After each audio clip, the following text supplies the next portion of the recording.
Hello, I'm Jenny Fern, and welcome to my library. I'm a chaotic neutral mechanical engineer who's really into permaculture and wants to talk about books. This year, every month, I am posting an extra video where I go through one of my creative projects. This was to help encourage me to do some more writing, to share more of my hobbies outside of reading, and generally be able to have like a finished product for some of my creative projects. So for this month, it is March, it is springtime, and I want to share with you my garden. I mentioned at the beginning of every video that I'm really into permaculture, and this is not a lie. I am really into permaculture, and before I was doing this booktube stuff, my primary hobby was gardening, and I was very interested in learning as much as I could about different plants, about how to practice permaculture and different gardening systems. 5 years later, I want to share my front garden. We moved into this house in February of 2020, and it is now March 2025. So I have taken you to my front garden this morning and toured you around. It has gotten so dense and complex that it is hard to even see everything that's going on. There is so much food in this front yard, and herbs and flowers. There's plenty of non-edible things as well. There are plenty of weeds and everything. But before I give you the tour, I just wanted to say a few things about my gardening principles that I think will make it super understandable for people who are not familiar with permaculture. So a few of my principles with my front garden is that more plants is better than less, that more diversity is better than less, and that anything that can decompose stays. And then the other things, I don't use any pesticides. I basically do not do pest control at all. I just let things do what they're doing. And I don't use any fertilizers that are purchased. I do make my own compost, so I will use organic matter to build up my soil. And I have used wood chips brought in from tree trimming companies to help build up my soil for the first few years. That's the gist of it. Where do I get my plants? I get them from all over the place. I have grown a ton of things from seed, and I have taken seeds and cuttings from plants freely around my neighborhood, around wild spaces, around parking lots, and all of that kind of places. I really believe that gardening does not have to be expensive, does not have to be difficult, and can give you an absolute ton of reward. The most challenging part is probably harvest and food prep. Secondarily, maintaining spaces so that they don't get overcome by plants that I don't want there. I should mention, I do say weeds. Weeds are just plants that you don't want where they are, which could be anything. I actually have a bunch of plum seedlings that I need to remove, but I feel very conflicted about it, so I've kept them there. Things that may be considered weedy in other yards, like dandelions, like various wild garlics, and like salsify, I actually encourage. And there are some weedy plants that maybe I've encouraged in the past, like cleavers, that I am trying to not have as many around, because even though they're useful, I have too many. And then I will get into some permaculture book recommendations, because this is a book-focused channel. I don't want you to be too lost in this when I'm talking about my garden. I'm sharing some aspect of myself, but it is still all related to books because books are such an integral part of my life. So that is the intro. Sorry, it's a little bit long.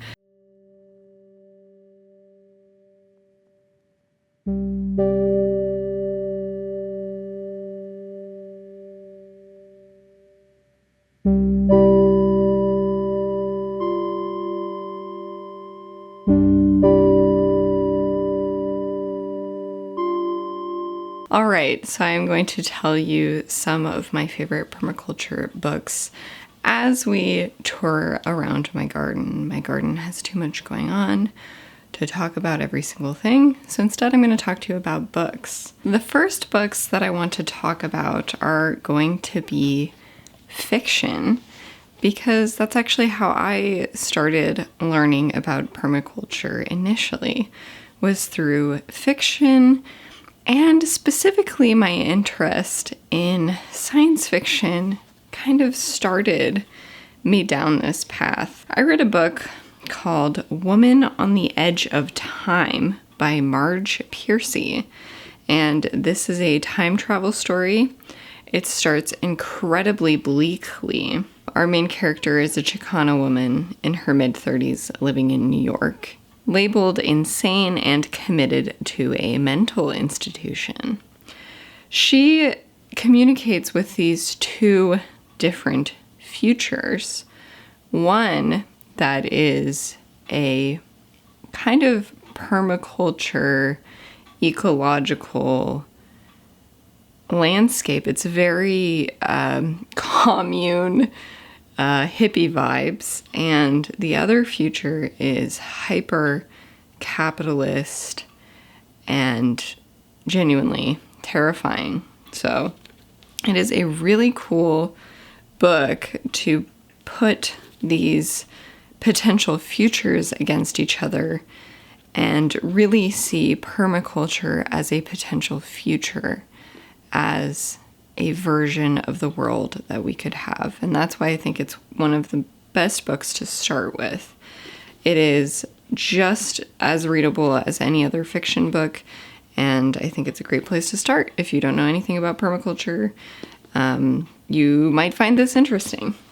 The next book that I have is also a fiction book.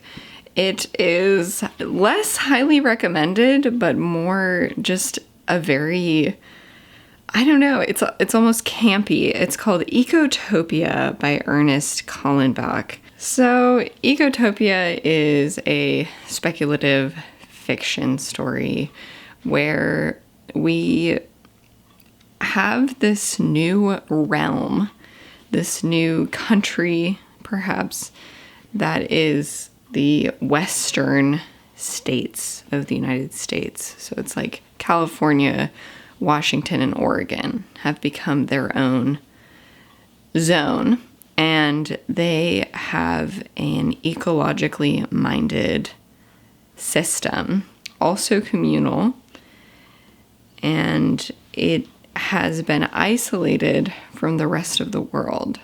So we have a reporter coming in to report on how they're doing for the first time in years. So I'll read a little bit of the plot summary. We are in the year 1999. Since 1980, Ecotopia has been isolated.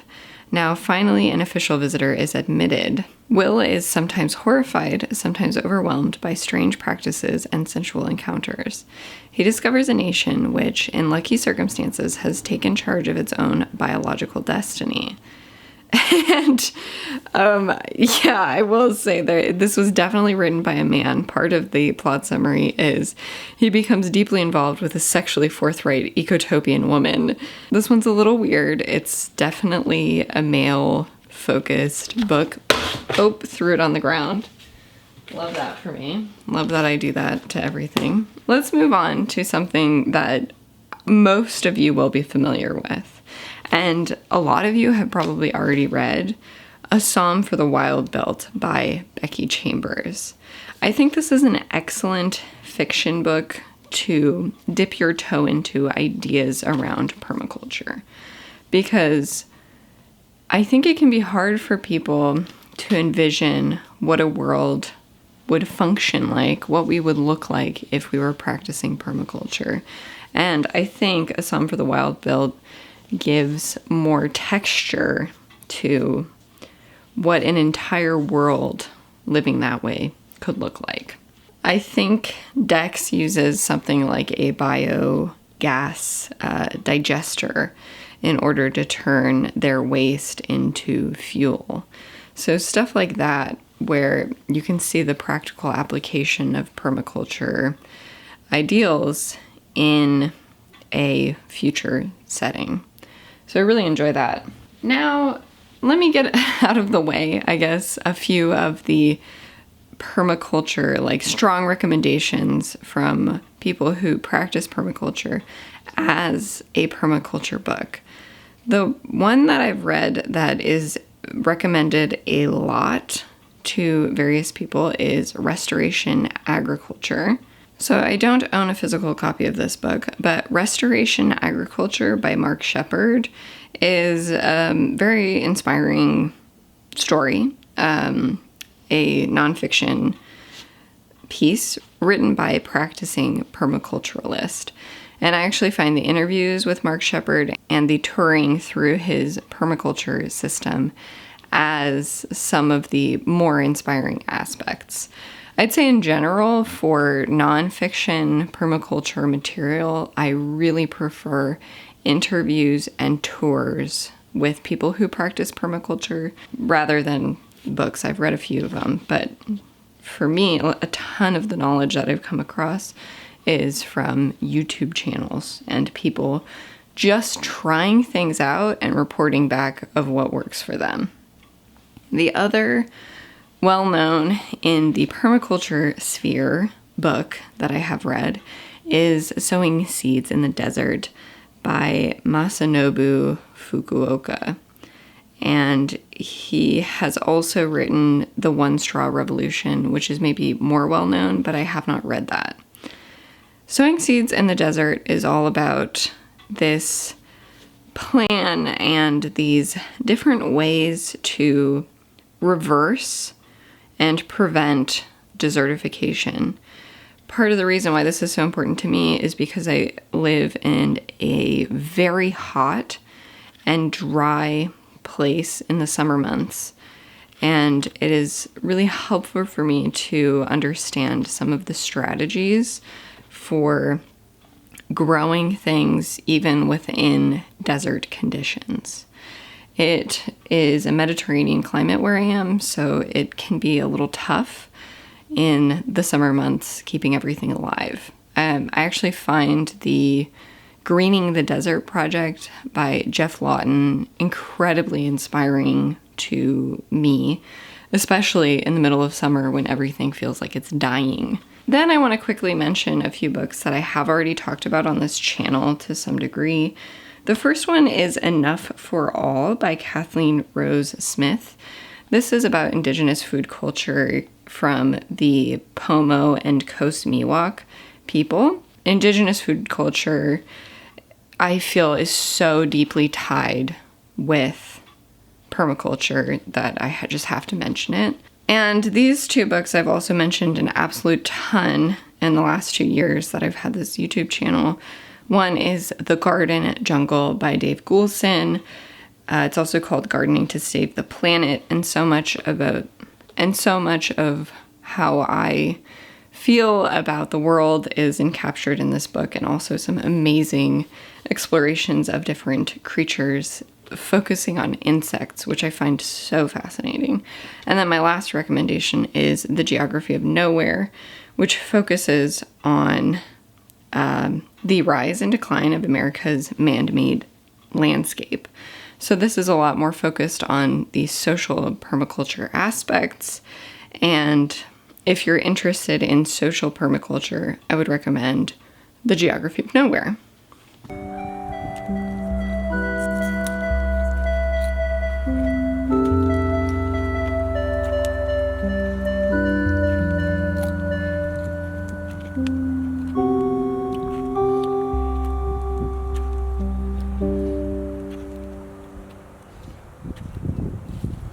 So that was my front garden. I guess I didn't even really show all of it. There's also a little patch of yard of like lawn that I have seeded cover crop mix into. So I actually have peas and fava beans growing up through it right now. And there are some other things on the side that I haven't shown. There's just so much to show, to be perfectly honest.